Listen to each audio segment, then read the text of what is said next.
सर्वांना माझा नमस्कार. माझे नाव अक्षय निलकळी म्हणे. मी इयत्ता 5वीचा विद्यार्थी. आज मी तुमच्या समोर काही दोन शब्द डॉक्टर बाबासाहेब आंबेडकरांविषयी बोलणार आहे. ते दोन शांत चित्ताने ऐकून घ्यावे अशी माझी नम्र विनंती. दीनदलितांच्या उद्धारात केले जीवाचे रान, दीनदलितांच्या उद्धारात केले जीवाचे रान. भारतीय राज्यघटनेचे शिल्पकार ते, लिहिले भारतीय संविधान, लिहिले भारतीय संविधान. केला चौदार सत्याग्रह, मनुस्मृतीचे केले दहन. केला चौदार सत्याग्रह, मनुस्मृतीचे केले दहन. अशा या महामानवाला डॉक्टर बाबासाहेब आंबेडकरांना करतो मी नमन. कोण होते डॉक्टर बाबासाहेब आंबेडकर?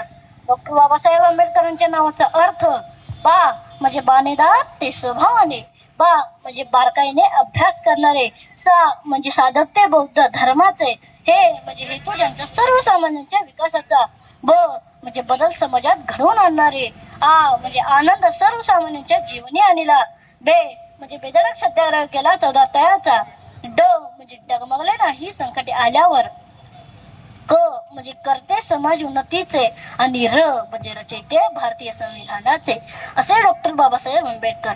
अनेक वर्ष चातुर्वर्ण व्यवस्थेच्या नावाखाली अन्याय सहन करणारे समाजबांधव, यांना खायला भाकरी, प्यायला पाणी व चालायला रस्ता सुद्धा मिळणे कठीण होते.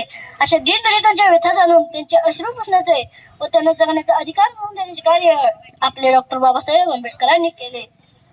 होते अंधारलेले जीवन, दिसत नव्हता प्रकाशाचा किरण. होते अंधारलेले जीवन, दिसत नव्हता प्रकाशाचा किरण.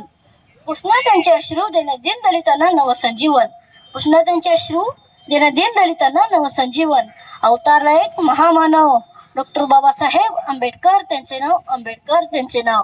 अशा महामानवाचा, युगप्रवर्तकाचा डॉक्टर बाबासाहेब आंबेडकरांचे जन्म मध्य प्रदेशातील महू या गावी 14 एप्रिल 1891 रोजी झाला. त्यांचे पूर्ण नाव भीमराव रामजी आंबेडकर असे होते. त्यांच्या वडिलांचे नाव रामजी तर आईचे नाव भीमाबाई असे होते. डॉक्टर बाबासाहेब आंबेडकरांना वाचनाचा छंद लागला, तो त्यांच्या वडील रामजींमुळे. तो वाचनाचा छंद भारतीय संविधानाच्या निर्मितीचा आस्मंत ठरला, यात तीळ मात्र शंका नाही. मुळातच अभ्यासाची आवड असल्याने डॉक्टर बाबासाहेब आंबेडकरांनी BA, MA, master of science, doctor of science, delete अशा अनेक पदव्या संपादन केल्या. आपल्या डॉक्टर बाबासाहेब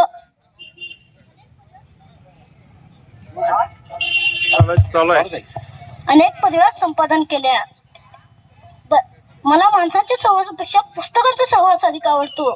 शिक्षण हे वाघिणीचे दूध आहे, आणि हे जो प्राशन करेल तो वाघासारख्या गुरगुरल्याशिवाय राहणार नाही, असे मौलिक विचार त्यांनी सांगितले.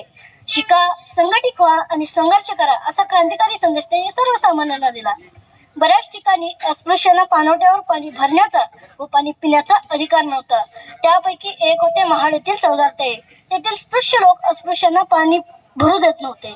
त्यामुळे आपल्या डॉक्टर बाबासाहेब आंबेडकरांनी 20 मार्च 1927 रोजी चौदार सत्याग्रह केला. बाबासाहेबांनी सर्वप्रथम ओंजळीने पाणी पिले, त्यानंतर सर्व यांनी चौदार पाणी पिले. डॉक्टर बाबासाहेब आंबेडकरांचे असे मत होते की दीनदलितांच्या सर्व समस्या मनुस्मृतीमुळे निर्माण झालेल्या आहेत. त्यामुळे डॉक्टर बाबासाहेब आंबेडकरांनी 25 डिसेंबर 1927 रोजी मनुस्मृती या ग्रंथाचे दहन केले. भारतीय संविधान लिहिण्याचे कार्य डॉक्टर बाबासाहेब आंबेडकरांनी केले. अशा या महामानवाचा 6 डिसेंबर 1956 रोजी महापरिनिर्वाण झाले. जाता जाता एवढेच सांगेन, अंधाराचं होतं नशीब ज्यांचं, अंधाराचं होतं नशीब ज्यांचं, त्यांना प्रकाशाचं दान दिलं. तुमचे मानावे किती उपकार, तुम्ही देशाला संविधानही दिलं. जय हिंद, जय महाराष्ट्र. धन्यवाद.